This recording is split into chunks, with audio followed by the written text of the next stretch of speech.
রাইয়ের একটা ভুল সিগনেচারের কারণে এবার ভাগ্য বদলে গেল নীলুর। হ্যাঁ বন্ধুরা, ভিডিওতে লাইক দিয়ে দেখতে থাকুন। রাই বলতে থাকে যে নীলু সত্যি বলছিস, তোর মতন মানুষকে আবারও বিশ্বাস করা যায় না, আমি আবার বিশ্বাস করে তোকে ঠকবো না তো।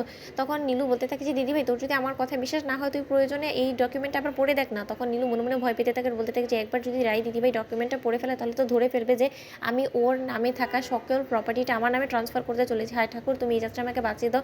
এত দিন ধরে যত ষড়যন্ত্র করেছি সেই সকল ষড়যন্ত্র আমার ভেস্তে গিয়েছে। এবার অন্তত প্লিজ এটাতে আমার সাকসেসফুল হতে তো, নয়তো বা আমার মাথা গোজার ঠাইটা অবধি আমি হারিয়ে ফেলবো চিরতরে।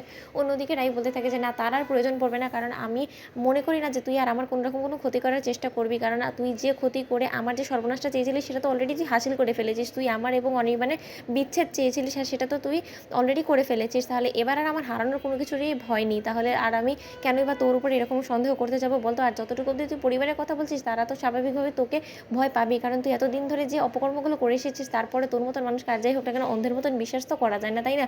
কিন্তু তা সত্ত্বেও আমি তোর উপরে আরও একবার বিশ্বাস করে এই সিগনেচারটা করে দিয়েছি। আশা করবো যে এটা তোর ভবিষ্যৎ জীবনে তোর কাজে আসবে, তার সুবাদে আমি সিগনেচারটা করে দিচ্ছি।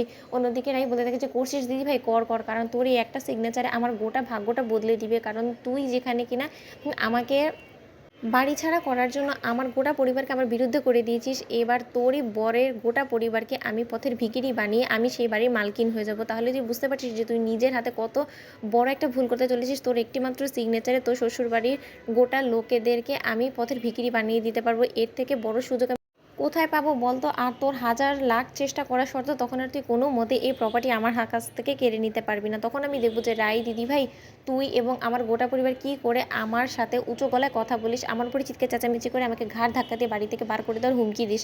এরপর থেকে আমি শুধু বলবো আর তোরা চুপ করে আমার সকল কথা শুনতে বাধ্য হবি, কারণ যদি আমার সাথে একটু উলটপালট করার চেষ্টা করিস তাহলে বিপদ তোর ভালোবাসার মানুষের উপরে এসেই বর্তাবে। অন্যদিকে রাই সিগনেচার করে দিয়ে যখন নীলুর হাতে সেই ডকুমেন্টটা ধরিয়ে দেয়, ঠিক সেই মুহূর্তে নীলু বলতে থাকে যে যাক বাবা, এবার নিশ্চিন্তে হওয়া গেল। এবার শুধু এই ডকুমেন্টটা একবার আমি অ্যাডভোকেটের হাতে দিয়ে দিই, তারপরে সে লিগালি গোটা পেপারসগুলো রেডি করে ফেলো, তারপরে সোজা গিয়ে আমি আমার নিজের বাড়িতে গিয়ে উঠবো। গর্বের সাথে আমি বলবো যে আমার বাড়িতে যারা অবশিষ্ট রয়েছে তারা প্লিজ যত তাড়াতাড়ি সম্ভব বাড়িটা খালি করে দাও, কারণ এখন থেকে এই বাড়িতে শুধুমাত্র এক নীলু থাকবে, কারণ এই গোটা বাড়িটা এখন নীলুর নামে হয়ে গিয়েছে।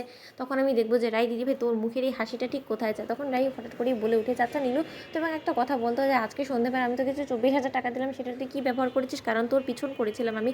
আর তখন আমি দেখলাম যে তোর এখনও কোয়েলের সাথে যথেষ্ট পরিমাণে যোগাযোগ আছে, তুই কোয়েলের সাথে কী করছিস বলতো এত সন্ধ্যেবেলা?